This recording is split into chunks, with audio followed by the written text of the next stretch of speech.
MS03 Unit 4 Structural Dimensions of Indian Economics।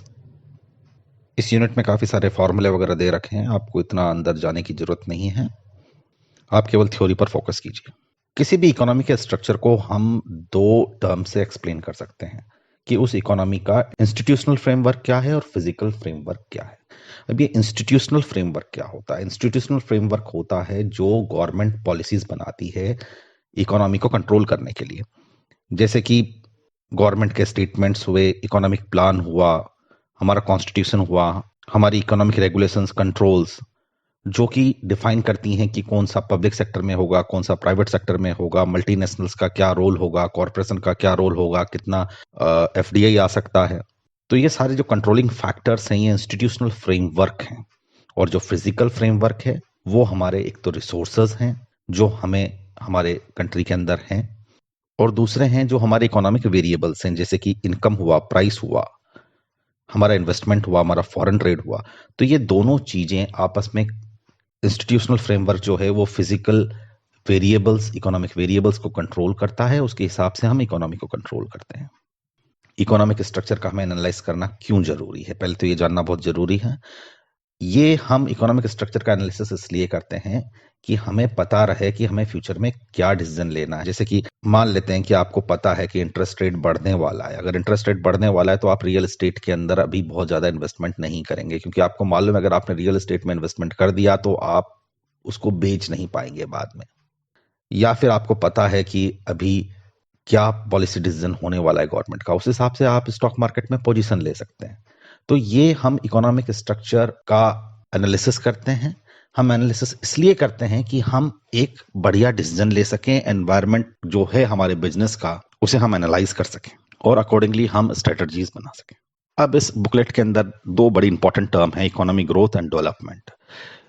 आप ये दोनों याद कर लीजिए क्योंकि ये एग्जामिनेशन पॉइंट ऑफ व्यू से बहुत इंपॉर्टेंट है। तो what is economic growth? Economic growth है increase in per capita income. Just GDP को इंक्रीज करना is economic growth. Economic growth के डेफिनेशन में और कुछ नहीं आता। तो अगर हम देखें तो 1990 से पहले हमारे पास टेक्नोलॉजीज की कमी थी, हमारा प्रोडक्शन इंक्रीज हुआ लेकिन बहुत स्लोली इंक्रीज हुआ क्योंकि हमारे पास इतनी ज़्यादा टेक्नोलॉजीज नहीं थी, हमारे पास हैवी इंडस्ट्रीज नहीं थी, और एग्रीकल्चर भी 90s से पहले जो था वो बहुत स्लगिश था, उसके अंदर ग्रोथ नहीं थी। 90s के बाद हमारे पास इम्प्रोवाइज्ड सीड्स आई, हमने फर्टिलाइजर इंपोर्ट करना चालू किया और फिर हमने देखा कि ग्रीन रेवोल्यूशन आया और एग्रीकल्चर में ग्रोथ हुई। तो देखा जाए तो इकोनॉमिक ग्रोथ जो थी वो थी 90s से पहले भी इकोनॉमिक ग्रोथ थी, हमारी जीडीपी इंक्रीज कर रही थी, लेकिन डेवलपमेंट कम था क्योंकि हम उस जो इनकम जो जनरेट हो रही थी हम उसको बढ़िया तरीके से डिस्ट्रीब्यूट नहीं कर पा रहे थे, और दूसरा हमने कोई टेक्नोलॉजिकल एडवांसमेंट नहीं किया था। 1991 के बाद हमारे यहाँ पर बहुत टेक्नोलॉजिकल इंप्रूवमेंट हुआ, कंपटीशन इंक्रीज हुआ और इंस्टीट्यूशनल अरेंजमेंट में भी चेंज किया। तो हमारा बेटर डिस्ट्रीब्यूशन हुआ प्रोड्यूस का और इनकम का पूरी सोसाइटी के। ये डेवलपमेंट है। तो हम दोबारा से आते हैं इकोनॉमिक ग्रोथ की डेफिनेशन पर। तो इकोनॉमिक ग्रोथ जो है इसके अंदर तीन वेरिएबल बड़े इंपॉर्टेंट हुए। एक तो हमारी जीडीपी बड़ी इंपॉर्टेंट हुई कि अगर जीडीपी ग्रो कर रही है तो कंट्री ग्रो कर रही है। दूसरी पॉपुलेशन बड़ी इंपॉर्टेंट हुई क्योंकि हम बात कर रहे हैं पर कैपिटा इनकम की। अगर हम जीडीपी को पॉपुलेशन से डिवाइड करते हैं तो पर कैपिटा इनकम निकल जाती है, और अगर पर कैपिटा इनकम हमारी इंक्रीज हो रही है that means we are doing economic growth. लेकिन अगर महंगाई बढ़ रही है तो क्या? तो हमें महंगाई के हिसाब से उसे एडजस्ट करना पड़ेगा, दैट इज इन्फ्लेशन के हिसाब से एडजस्ट करना पड़ेगा। That is real income is always equal to national income at current prices. मतलब आज की तारीख में जो भाव है उस भाव से जनरल प्राइस इंडेक्स से डिवाइड कर देंगे। जैसे कि फॉर एग्जाम्पल मेरे दादाजी कहते थे 10 रुपए किलो का घी आता था, और आज कितने का आता है? आज आता है करीब 450 रुपए किलो का।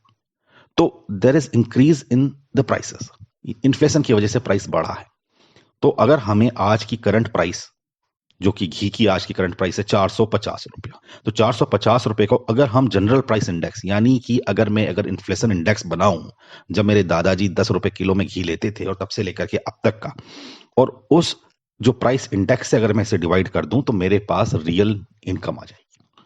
तो इकोनॉमिक ग्रोथ को कैलकुलेट करने के लिए हमें तीन वेरिएबल बड़े इंपॉर्टेंट हुए। इसका मतलब एक तो इन्फ्लेशन, दूसरा पॉपुलेशन और तीसरा जीडीपी। इन 3 के बेसिस पर मैं पर कैपिटा इनकम रियल टर्म्स में कैलकुलेट कर सकता हूं। और अगर ये रियल टर्म्स के अंदर पर कैपिटा इनकम अगर मेरी इंक्रीज हो रही है तो that means it is an economic growth.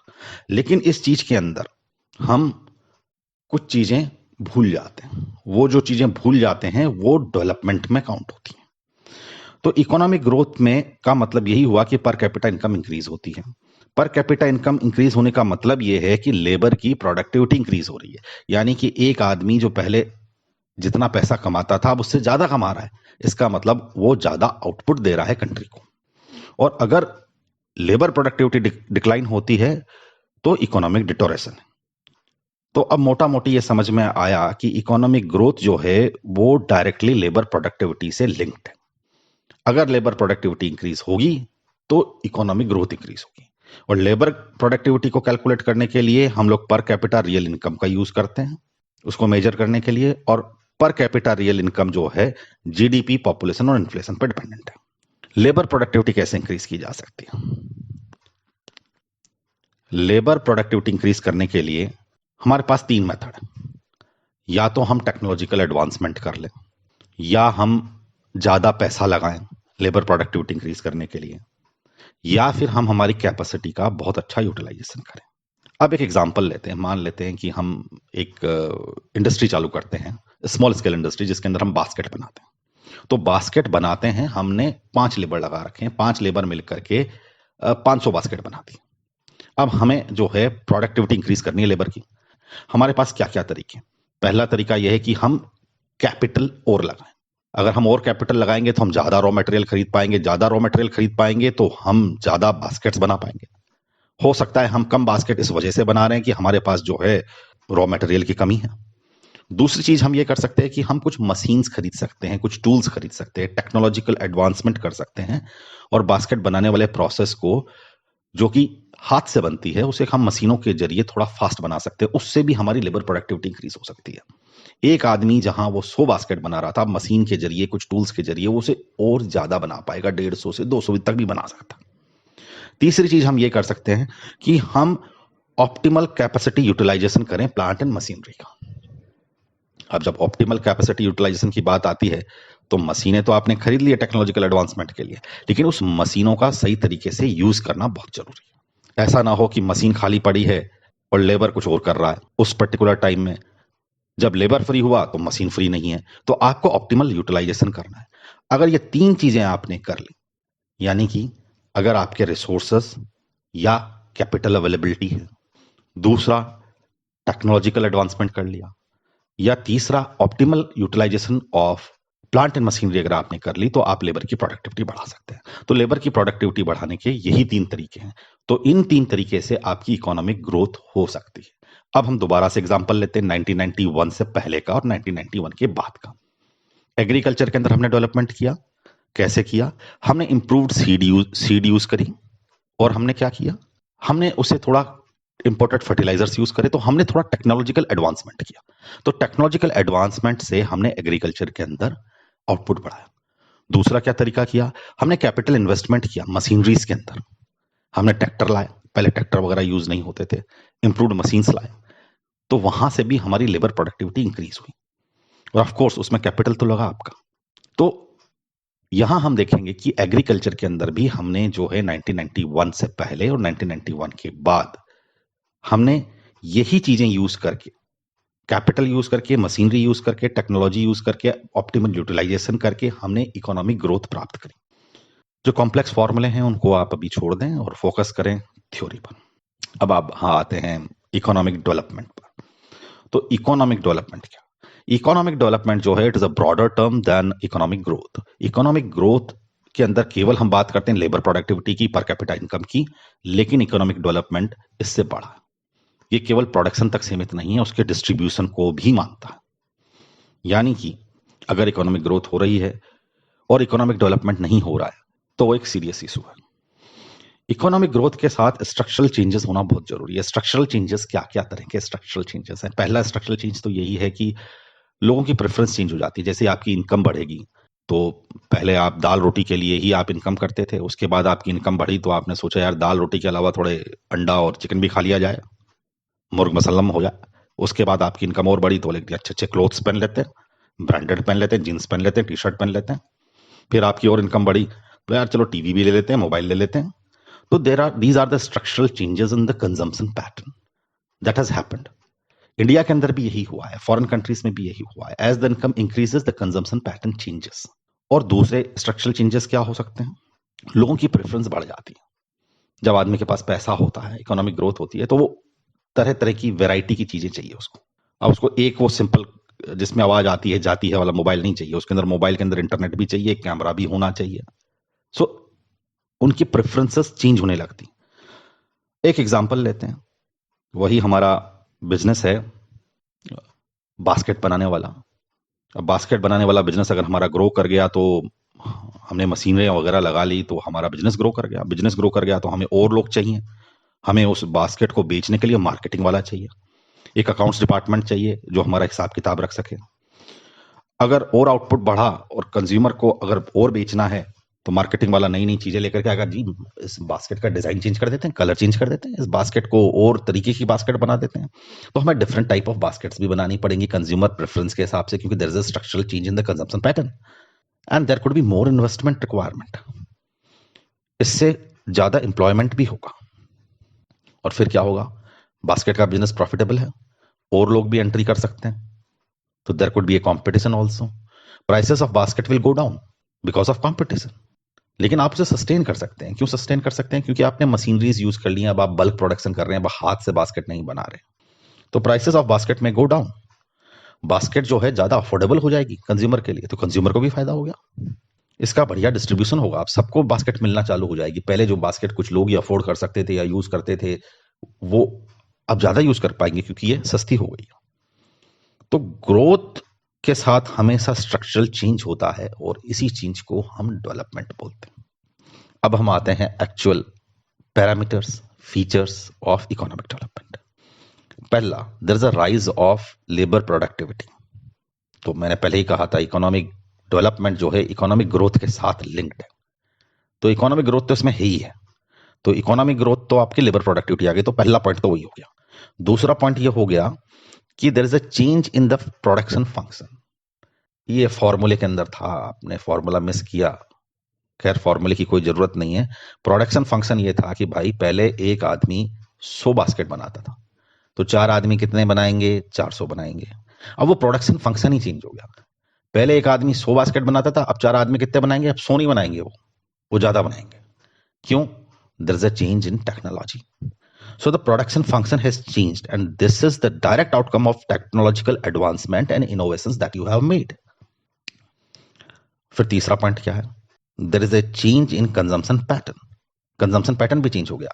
Services, जो आप सर्विसेज और मटेरियल देते थे उसका वॉल्यूम बढ़ गया, उसकी प्राइसेस गिर गई ताकि वो एब्जॉर्ब हो सके मार्केट के अंदर। तो there is a change in consumption structure. और चौथा पॉइंट है there is change in society's wants and preferences. तो ये भी एक स्ट्रक्चरल चेंज ऑफ डिमांड है। लोगों की प्रेफरेंस चेंज हो गई। अब पहले बास्केट चाहिए थी, एक ही तरह की बास्केट चाहिए थी, अब बोलते हैं कि नहीं, वेजिटेबल रखने के लिए अलग चाहिए, फ्रूट रखने के लिए अलग चाहिए, और हमें 2-3 अलग अलग तरह की बास्केट चाहिए। एक हम ड्राइंग रूम में भी 100 पीस की तरह रखेंगे। पहले किचन में यूज होती थी हमारे बास्केट, लेकिन आजकल ड्राइंग रूम के अंदर भी बास्केट के अंदर कुछ कुछ रख करके हम लोग डेकोरेटिव काम करते हैं। तो द प्रेफरेंसेस हैज चेंज्ड। और एक पांचवा पॉइंट है कि there is more capital formation. ज्यादा प्रॉफिट हो रहा है आपको क्योंकि आपने टेक्नोलॉजिकल एडवांसमेंट किया है, लेबर प्रोडक्टिविटी बढ़ी है, तो ज्यादा सेविंग हो रही है। ज्यादा सेविंग हो रही है, आप उस सेविंग को इन्वेस्ट कर रहे हो तो ज्यादा रिटर्न मिल रहा है। So there is more capital formation, and this capital formation is again used to finance your business and research and development. आपके पास ज्यादा पैसा आएगा, एक्स्ट्रा मनी आएगा, तो आप बास्केट बनाने की नई नई तकनीकों की खोज करोगे, नया रिसर्च एंड डेवलपमेंट विंग खोलोगे, नई डिजाइन विंग खोलोगे, अच्छे अच्छे लोग लोगे, अच्छे अच्छे कॉलेजेस से जो बास्केट का बढ़िया इंजीनियरिंग डिजाइन कंप्यूटर पे बनाएंगे। There would be a research and development. तो इकोनॉमिक डेवलपमेंट के अंदर जो इकोनॉमी जो है उसके अंदर काफी सारे स्ट्रक्चरल चेंज होते हैं, और ये स्ट्रक्चरल चेंज जो है अल्टीमेटली आपके सोशल, पॉलिटिकल और इकोनॉमिकल में नजर आते हैं। जो हमने फर्स्ट जो फ्रेमवर्क की बात करी थी कि एक कंट्रोलिंग फ्रेमवर्क था, इंस्टीट्यूशनल फ्रेमवर्क था। जैसे जैसे ग्रोथ होती जाएगी तो इंस्टीट्यूशनल फ्रेमवर्क में भी चेंज आने लग जाएगा। पहले हमारी इकोनॉमी जो थी 50s के अंदर जब हमने स्टार्ट किया था, we were more towards socialist, हम लेफ्टिस्ट थे। फिर जैसे जैसे हम ग्रो करते गए, हम आज की तारीख में थोड़े राइटिस्ट होते चले जा रहे हैं, हम कैपिटलिस्ट होते चले जा रहे हैं। वैसे ही अगर हम देखें, चाइना की इकोनॉमी देखें, तो चाइना कम्युनिस्ट से स्टार्ट हुआ था, कम्युनिस्ट से स्टार्ट होकर के अब वो पूरा कम्युनिस्ट पॉलिसीज फॉलो नहीं करता है तो कम्युनिस्ट कंट्री, लेकिन अभी भी कम्युनिस्ट पॉलिसी फॉलो नहीं करता। It has become more capitalist sort of policies decisions. तो देखा जाए तो हमारी इकोनॉमिक डेवलपमेंट से इसका असर जो है हमारी पॉलिटिक्स पर भी पड़ता, हमारी इकोनॉमिक पॉलिसीज पर भी पड़ता। इकोनॉमिक पॉलिसीज पर हम लोग किस तरीके से वो डिस्ट्रीब्यूट होगा, किस तरीके से क्या होगा, उस पर भी चेंज पड़ता है। कितना पैसा सोशल वेलफेयर में खर्च किया जाएगा, कितने स्कूलें बनाई जाएंगी, कितना एजुकेशन के लिए बनाया जाएगा, कितने इंजीनियरिंग कॉलेज चाहिए, कितने मेडिकल कॉलेजेस चाहिए, उसका डिसीजन किया जाएगा। तो वो इकोनॉमिक पॉलिसीज में भी चेंज आएगा। हमारे इंटरेस्ट रेट, हमारा इन्फ्लेशन, ये सारी चीजें भी चेंज होगी। हमारी फॉरेन एक्सचेंज की वैल्यू भी चेंज होगी, तो वो इकोनॉमिक पैरामीटर्स भी चेंज होंगे। इसी के साथ साथ there would be a social change. Social change क्या? पहले गरीब किसान को हम केवल इस तरीके से जानते थे कि किसान है तो मतलब पगड़ी पहनता होगा, धोती पहनता होगा और मेले कपड़े होंगे। लेकिन आज की तारीख में किसान का मतलब ये नहीं है। देखने में किसान अलग दिखता है, टी शर्ट पहनता है, जींस पहनता है, जूते भी पहनता है, ट्रैक्टर भी है उसके पास। तो there is a change. Why there is a change? Because there is more labor productivity, there is more development, he has more income now, he has more choices to buy, to purchase. तो इस तरीके से आपकी society में भी change आ जाता है, आपका लिविंग स्टैंडर्ड चेंज हो जाता है। अब हम डेवलप कंट्रीज की बात करें तो डेवलप कंट्रीज में ऐसा है कि कोई भी कंट्री पैदाइशी डेवलप तो होती नहीं है, नीचे से चालू होती है। इनिशियल स्टेज ऑफ डेवलपमेंट के अंदर हमेशा जो है एग्रीकल्चर का आउटपुट जो होता है आपकी जीडीपी में सबसे ज्यादा होता है। उसके बाद जो है धीरे धीरे एग्रीकल्चर का आउटपुट कम होता चला जाता है और आपका इंडस्ट्रियल आउटपुट जो है सेकेंडरी सेक्टर का वो बढ़ता चला जाता है। और थर्ड स्टेज में जाकर के आपका जो टर्सरी सेक्टर है, जो सर्विस सेक्टर है, उसका आउटपुट बढ़ता चला जाता है और इंडस्ट्रियल का भी कम होता चला जाता है। तो अगर इकोनॉमिक टर्म्स में बोले तो लेबर प्रोडक्टिविटी इनिशियली जो है वो एग्रीकल्चर सेक्टर के अंदर इंक्रीज होती है और इंडस्ट्रियल सेक्टर में भी इंक्रीज होती है, लेकिन rate of increase of labour productivity in agriculture is slower than the rate of growth of labour productivity in industrial sector. और फिर there is a change in employment structure, क्योंकि labour productivity खेतों के अंदर, गांव के अंदर, एग्रीकल्चर के अंदर कम हो गई है, तो वहां से लेबर निकल करके सिटीज में आ जाती हैं, वो कंस्ट्रक्शन वगैरह दूसरे कामों में लग जाती हैं, इंडस्ट्रीज में आ जाती हैं। तो लेबर जो है वहां से शिफ्ट हो जाती है, एग्रीकल्चर से शिफ्ट होकर के एग्रीकल्चर अलाइड सर्विसेज में आ जाती है, अलाइड सर्विसेज से सेकेंडरी सेक्टर में आ जाती है और फिर टर्सरी सेक्टर में चली जाती है। So there is also change in employment. तो अगर हम डेवलप कंट्रीज की बात करें तो डेवलप कंट्रीज के अंदर अधिकतर उनकी जीडीपी के अंदर एग्रीकल्चर का आउटपुट बहुत कम होता है और उनके यहाँ पर जो है इंडस्ट्रियल और टर्सरी सेक्टर जो होते हैं वो बहुत अच्छे साउंड होते हैं, उनके अंदर लेबर प्रोडक्टिविटी बहुत अच्छी होती है। एक लाइन यहाँ पर ये भी लिखी हुई है कि there is a positive income elasticity of demand for non agriculture output. इसका मतलब ये होता है कि जैसे ही इनकम बढ़ेगी आपकी जो डिमांड है वो एग्रीकल्चरल डिमांड नहीं रह जाएगी, आपकी डिमांड जो है नॉन एग्रीकल्चर की तरफ शिफ्ट हो जाएगी। मान लेते हैं आप पहले बहुत कम रुपया कमाते थे तो आपका बड़ा फोकस जो था वो दाल रोटी था। जब आपकी इनकम बढ़ी तो आपने दाल रोटी के अलावा आपने सोचा चलो अंडा और मछली खा लेते हैं। उसके बाद इनकम आपकी और बढ़ी तो आप अच्छे कपड़ों पे आ गए, आप उसके बाद मोबाइल पर आ गए, उसके बाद आप टीवी पे आ गए, उसके बाद आप रेफ्रिजरेटर पर आ गए। तो टीवी, रेफ्रिजरेटर वगैरह ये सब जो हैं आपके मोबाइल ये तो नॉन एग्रीकल्चरल प्रोडक्ट। तो जैसे जैसे आपकी इनकम बढ़ेगी तो जो डिमांड है नॉन एग्रीकल्चरल की बढ़ती चली जाएगी। खाना तो भाई साहब आप 4 रोटी खाते हैं या 2 रोटी खाते हैं तो आप उतनी ही खाएंगे ना। आपकी इनकम ज्यादा बढ़ जाएगी, इसका मतलब ये तो नहीं है कि मैं 50 रोटी खाऊंगा। तो जैसे जैसे इनकम बढ़ेगी आपका कंजम्पशन पैटर्न चेंज होगा, आप जो है नॉन एग्रीकल्चर प्रोडक्ट की डिमांड ज्यादा करेंगे। Structure of investment and capital formation. जो इंडस्ट्रीज हैं, कैपिटल इंडस्ट्रीज जो हैं और जो प्रोड्यूसर इंडस्ट्रीज हैं उनके अंदर ग्रोथ होती है और जो कंज्यूमर इंडस्ट्रीज हैं उनके अंदर डिक्लाइन आती है। अब कंज्यूमर इंडस्ट्रीज में क्यों डिक्लाइन आती है वो मैं आपको पहले ही बता चुका हूं कि कंजम्पशन आप उतना ही कर सकते हैं जितनी आपको रिक्वायरमेंट, आप उससे ज्यादा नहीं कर सकते। तो जो एग्रीकल्चर एंड अलाइड सर्विसेज वाली जितनी भी इंडस्ट्रीज हैं उनके अंदर there will be decline, relatively decline. Population बढ़ रही है तो बढ़ेंगी ही, लेकिन फिर भी मतलब as a percentage of GDP देखा जाए, as a percentage of India's produce देखा जाए तो कंज्यूमर गुड इंडस्ट्रीज के अंदर डिक्लाइन होगा और कैपिटल एंड प्रोड्यूस गुड्स के अंदर डेवलपमेंट होगा। और डेवलपिंग कंट्रीज के अंदर तो जान पूछ करके जो आपकी जो रिसोर्सेज होती हैं वो कंज्यूमर इंडस्ट्री से शिफ्ट करके कैपिटल इंडस्ट्री की साइड कर दी जाती है। इनिशियल डेज में अगर हम देखें तो हमने BHEL जैसी बड़ी बड़ी कंपनीज स्टील प्रोडक्शन के लिए, पावर प्रोडक्शन के लिए, रोड इंफ्रास्ट्रक्चर डेवलपमेंट के लिए हमने बहुत पैसा खर्च किया है। हमने जान पूछ करके वो पैसा जो है डैम बिल्डिंग के अंदर नहीं लगाया।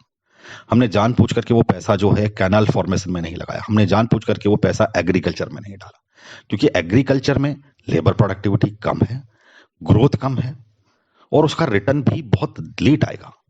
गेस्टेशन पीरियड बहुत ज्यादा है। अगर मैं आज एक डैम बनाता हूं तो उसको बनाने में ही 5 6 7 8 साल लग जाएंगे। लगने के बाद जब मैं उससे सिंचाई करूंगा या बिजली बनाऊंगा तो उसका जो मेरे को रिजल्ट मिलेगा वो अगले 10 20 साल के अंदर मिलेगा।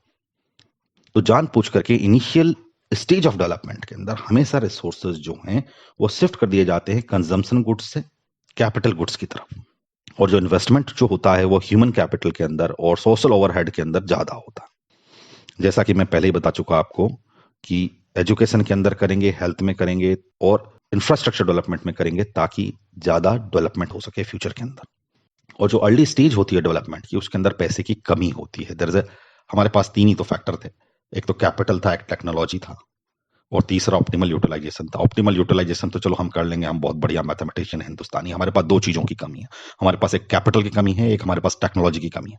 तो कैपिटल हमें उधार लेना पड़ेगा, हमें फॉरेन से ऐड लेना पड़ेगा, लोन लेना पड़ेगा, ग्रांट्स लेनी पड़ेगी और हमारी फॉरेन टेक्नोलॉजी के ऊपर डिपेंडेंस भी ज्यादा होगी। और जो इंक्रीमेंटल कैपिटल आउटपुट रेशो है उसकी डेफिनेशन होती है कि कितना एडिशनल कैपिटल चाहिए आपको एक यूनिट आउटपुट इंक्रीज करने के लिए। तो ये जो रिक्वायरमेंट है ये इनिशियल डेज के अंदर कम होती है क्योंकि आपके पास बहुत स्कोप होता है। मान जो मैंने एग्जांपल लिया था बास्केट का, अगर इनिशियली अगर 100 रुपए की कैपिटल में लगाता हूं तो मेरे को ज्यादा रिटर्न मिल रहा था, बाद में उसी 100 रुपए की वैल्यू जो है वो कम हो जाती है। तो इनिशियल स्टेज के अंदर इंक्रीमेंटल कैपिटल आउटपुट रेशो जो होता है वो बहुत फेवरेबल होता है। जरा सा इन्वेस्टमेंट करके आपको बहुत अच्छा रिटर्न मिल सकता है। आपको जरा सी कैपिटल की भी, अगर आपको जरा सा भी कैपिटल मिल जाए तो आपके लिए बहुत फायदेमंद है। Structure of consumption, structure of consumption में वैसे ही पहले भी डिस्कस कर चुका हूं कि नॉन एग्रीकल्चर कंजम्पशन जो है वो बढ़ेगा। स्टैंडर्ड ऑफ लिविंग जो है फंडामेंटल चेंज में जाएगी। There will be change in social values, beliefs and consumer preference. Consumer preference से मैंने आपको पहले ही बता दिया, ज्यादा पैसा होगा तो आपको चाहिए कि और बढ़िया वैरायटी की अलग अलग चीजें दिखाओ भाई। आप गए कपड़ा लेने के लिए, उसने दिखा दिया एक कपड़ा, आपने बोला नहीं यार थोड़ा सिल्क में दिखाओ, यार थोड़ा कलर दिखाओ, दूसरे दिखाओ। मतलब आपका पास पैसा है तो आपकी कंज्यूमर प्रेफरेंस भी ज्यादा हो जाएंगी, सोशल वैल्यूज भी चेंज हो जाएंगी। पहले टीवी जो था ना वो एक स्टेटस सिंबल था, उसके बाद टीवी जब सबके घर में हो गया तो कार एक स्टेटस सिंबल बन गया, जब कार सबके घर में हो गई तो नई चीज आ गई। तो ये जो सोशल बिलीव्स हैं, जो आपकी सोशल वैल्यूज हैं, जो आपका लिविंग स्टैंडर्ड है, ये सब कुछ जो है वो इकोनॉमिक ग्रोथ के साथ चेंज होता चला जाता। और इकोनॉमिक ग्रोथ के साथ आपके चेंज होते हैं income distribution between regions, between sectors and between persons. Between regions की अगर मैं बात करूं तो आप देख सकते हैं कि महाराष्ट्र गुजरात वाला रीजन जो है ज्यादा इंडस्ट्रियलाइज्ड है एज कंपेयर टू हमारा ईस्टर्न यूपी, बिहार, ओडिशा वाले रीजन से। इनकी इकोनॉमिक ग्रोथ के अंदर डिफरेंस है, इनकम डिस्ट्रीब्यूशन में डिफरेंस आ गया। पर capita income of Maharashtra is Gujarat is much more than the पर कैपिटा इनकम ऑफ ओडिशा। और सेक्टोरियल चेंजेस भी हो जाते हैं। पहले एग्रीकल्चर जो अच्छा चल रहा था सेक्टर, आज की तारीख में एग्रीकल्चर के आउटपुट जो है वो बहुत कम है। लेबर प्रोडक्टिविटी जो है वो कम है एज कंपेयर टू इंडस्ट्रीज। और जो हमारा फॉरेन ट्रेड भी होता है उसके अंदर भी चेंजेस आते हैं। फॉरेन ट्रेड के अंदर इनिशियल डेज के अंदर जो डेवलपमेंट होती है उसके अंदर हम लोग ज्यादातर जो है टेक्नोलॉजिकल मशीन्स, कैपिटल मशीन्स जो है वो इंपोर्ट करते हैं और रॉ मटेरियल एक्सपोर्ट करते हैं। हम वीट एक्सपोर्ट करते हैं, या दूसरा एग्जांपल लेते हैं, हम जैसे कि आयरन और एक्सपोर्ट करते हैं और स्टील इंपोर्ट करते हैं। हमारा कॉटन एक्सपोर्ट कर रहे थे ब्रिटिश इरा के अंदर और हम लोग इंपोर्ट कर रहे थे क्लोथ्स। तो जो इनिशियल डेज ऑफ डेवलपमेंट जो आपका होता है, इनिशियल स्टेज जो होती है आपकी डेवलपमेंट, उसके अंदर रॉ मटेरियल जो होता है वो आपका एक्सपोर्ट का सबसे बड़ा पार्ट होता है। और जब आपका डेवलपमेंट हो जाता है तो रॉ मटेरियल जो है वो रिड्यूस हो जाता है और आप एक्सपोर्ट करने लगते हैं इंडस्ट्रियल प्रोड्यूस एंड सर्विसेज। आज की तारीख में तो इंडिया जो है electric scooters and electric vehicles भी एक्सपोर्ट करने लगा। अब इंडिया का इकोनॉमिक ग्रोथ एक्सपीरियंस देखते हैं। हमारा इकोनॉमिक ग्रोथ एक्सपीरियंस बहुत अच्छा नहीं रहा है। पास्ट के अंदर हमने 2 तो वॉर लड़ लिए, उसके बाद there was some sort of economic recession world wide, उसका भी हमें असर पड़ा। हमारी डिपेंडेंस जो है वो ऑयल इंपोर्ट पे बहुत ज़्यादा है। ऑयल की प्राइसेस जब इंटरनेशनली बढ़ती हैं तो हम पर इम्पैक्ट आता है। हमारी वेदर कंडीशंस भी ठीक नहीं रही, क्योंकि हमारे यहाँ पर जो है पूरा का पूरा एग्रीकल्चर मानसून पर डिपेंड करता है। और हमारे यहाँ पर जो है फ्रिक्वेंटली अकाल आते रहे हैं और बाढ़ भी आती रही है, उसकी वजह से जो है हमारे एग्रीकल्चर पर भी बहुत इम्पैक्ट पड़ा है। ओवरऑल जो है हमारी ग्रोथ जो है वो इतनी अच्छी नहीं रही, और इसका इकोनॉमिक ग्रोथ अच्छी नहीं रहने का एक और रीजन था कि हमारी पॉपुलेशन भी बहुत अच्छी स्पीड से ग्रो कर रही थी। हमारी प्रॉब्लम जो रही वो पॉवर्टी की रही, और हमारी प्रॉब्लम अनएम्प्लॉयमेंट की ऐसी बरकरार रही, कोई बहुत ज्यादा फर्क नहीं पड़ा। और इनकम डिस्ट्रीब्यूशन के अंदर भी इनइक्वलिटीज बढ़ती चली गई हैं। और अगर देखा जाए, ओवरऑल देखा जाए, तो इंडिया का पर कैपिटा इनकम, जिसे हम लेबर प्रोडक्टिविटी बोलते हैं, वो बहुत कम है as compare to developed countries. और उसके बहुत सारे रीजंस हैं, जिसमें से एक रीजन तो ऑफ कोर्स इकोनॉमिक ग्रोथ हम अच्छी नहीं कर पाए। दूसरा, हमारी पॉपुलेशन बहुत तेजी के साथ बढ़ी, और आज की तारीख में हम देखते हैं कि हमारे पास यंग पॉपुलेशन सबसे ज्यादा है, and however we are not able to provide adequate employment to them. तो अब हम देखते हैं कि हमारे बेसिक स्ट्रक्चरल चेंज क्या हुआ आजादी से लेकर के अब तक अगर हम देखें तो आजादी से अब तक अगर हम देखें तो हमने एग्रीकल्चर के अंदर एग्रीकल्चरल एक्टिविटीज हमारी रिड्यूस हो गई हैं, मैन्युफैक्चरिंग हमारी इंक्रीज हो गई है, और ड्यूरिंग द सेम पीरियड हमारी जो है सर्विस इंडस्ट्रीज बहुत ज्यादा ग्रो करी है। इसी हिसाब से एम्प्लॉयमेंट है। एक चीज हम यहाँ पे मैं आपको पॉइंट आउट करना चाहूंगा कि नॉर्मली जब भी ग्रोथ होती है तो एग्रीकल्चर से इंडस्ट्री और इंडस्ट्रियल से हम लोग टर्सरी सेक्टर की तरफ मूव करते हैं। एग्रीकल्चरल एक्टिविटी कम हो जाती है, इंडस्ट्रियल बढ़ती हैं, इंडस्ट्रियल भी सर्टन स्टेज तक बढ़ती हैं, उसके बाद टर्सरी सेक्टर जो है वो डेवलप होना चालू हो जाता है, सर्विस सेक्टर डेवलप होना चालू हो जाता है। इंडिया की ग्रोथ एक्सपीरियंस में अगर हम देखेंगे तो हमारा एग्रीकल्चर जरूर डिक्लाइन हुआ, लेकिन इंडस्ट्रियल डेवलपमेंट उतना फास्ट नहीं हुआ, और हम लोग जो है स्टेज 2 को कंप्लीट करे बगैर स्टेज 3 पर पहुंच गए, यानी कि सर्विस सेक्टर ग्रोथ पर चले गए। तो इसका इंपैक्ट क्या है? पहला इंपैक्ट तो यह है कि जो सर्विस सेक्टर होते हैं भाई साहब, उसके अंदर सर्विस सेक्टर में आते हैं, बैंक आता है, इंश्योरेंस आता है, और भी कई चीजें आती है जिसके अंदर हम लोग कोई प्रोडक्ट डील नहीं करते, कोई प्रोडक्ट मैन्युफैक्चर नहीं करते। अधिकतर फाइनेंशियल सर्विसेज आती हैं, टेलीकम्युनिकेशंस आता है। इन सारे सेक्टर्स में सर्विस सेक्टर के अंदर आपको हाईली स्किल्ड लेबर चाहिए, हाईली स्किल्ड मैन पावर चाहिए, आपको इंजीनियर्स चाहिए, आपको एमबीएस चाहिए, आपको मतलब पोस्ट ग्रेजुएट लेवल का आदमी या ग्रेजुएट लेवल का आदमी चाहिए। और इंडस्ट्रियल सेक्टर में क्या चाहिए? इंडस्ट्रियल सेक्टर के अंदर लेबर से लेकर के ग्रेजुएट तक सबको एम्प्लॉयमेंट मिलता है। तो अगर हमने स्टेज 2 बाईपास कर दी तो हमने बेसिकली एक ऐसी चीज बाईपास कर दी जो सबसे ज्यादा हमें एम्प्लॉयमेंट दे सकता था। सर्विस सेक्टर में इतना एम्प्लॉयमेंट भी नहीं जनरेट होता है। तो हमें अभी भी जरूरत है हमारे इंडस्ट्रियल सेक्टर्स को इंप्रूव करने की, क्योंकि अगर इंडस्ट्रियल सेक्टर इंप्रूव होगा we could provide more employment, and this will definitely increase our labour productivity, because most of our labour is unemployed. भाई पॉपुलेशन से डिवाइड तो कर रहे हो ना आप नेशनल इनकम को, तो उसमें तो एम्प्लॉयड और अनएम्प्लॉयड दोनों ही आ गए ना। तो जो अनएम्प्लॉयड है उनको एम्प्लॉयमेंट तो दो। एम्प्लॉयमेंट देने के लिए आपको इंडस्ट्रियल सेक्टर को ग्रो करना सबसे ज्यादा जरूरी है। इंडस्ट्रियल सेक्टर अगर ग्रो होगा तो उसके अंदर हर तरह के इंसान को वहां पर नौकरी मिल सकती है। लेकिन हमारे जो ग्रोथ एक्सपीरियंस है, जो हमारा स्ट्रक्चरल चेंज हुआ इंडियन इकोनॉमी के अंदर, हम एग्रीकल्चर से इंडस्ट्री पे गए, लेकिन इंडस्ट्रियल वाला स्टेज हमने पूरा कंप्लीट करे बगैर we have move to the service sector, and right now majority of our GDP is from the tertiary sector and not from industry. अब बात करते हैं इंडिया की सेविंग की। तो इंडिया की सेविंग पहले बहुत कम थी, और जो भी सेविंग थी वो अधिकतर जो है वो हाउस होल्ड ने करी थी, और हाउस होल्ड ने अपना सारा पैसा जो है फिजिकल असेट में लगा रखा था। फिजिकल असेट से मतलब है मकान खरीद रखे थे, या फिर गोल्ड खरीद करके हम लोगों ने हमारी तिजोरियों में जेवर वगैरह बना करके डाल रखे थे। तो हमारी इंडिया की जो सेविंग थी बेसिकली वो इन्वेस्टमेंट के लिए फ्री नहीं थी। But the situation has changed. अब हमारे पास काफ़ी सेविंग है, और ये सारी की सारी जो सेविंग्स हैं ये इन्वेस्टमेंट में भी जाती हैं। इसका एक सबसे बड़ा रीज़न ये है कि हमारा फाइनेंशियल मार्केट का डेवलपमेंट हुआ है। हमारे पास मोर फाइनेंशियल असेट्स हैं जिसके अंदर हम पैसा रख सकते हैं। पुराने ज़माने के अंदर मेरे दादाजी जो हैं वो, मुझे नहीं लगता उस टाइम पर बैंक भी थे मेरे गाँव के आसपास, तो वो अपने पैसे का क्या कर सकते थे? वो अपने पैसे को या तो अपने तकिए में सिल के रख सकते थे, या फिर सोना खरीद करके रख सकते थे, और तो कोई तरीका था भी नहीं। ऐसा तो था नहीं कि मैं गवर्नमेंट बॉन्ड जाके खरीद लूं, या मैं जाकर के स्टॉक मार्केट में कुछ शेयर्स खरीद करके आ जाऊं, या बैंक में मैं पैसा डाल दूं। तो ये सारी फैसिलिटीज पहले अवेलेबल नहीं थी, तो हमारे पास ज़्यादा फाइनेंशियल इंस्ट्रूमेंट्स भी नहीं थे।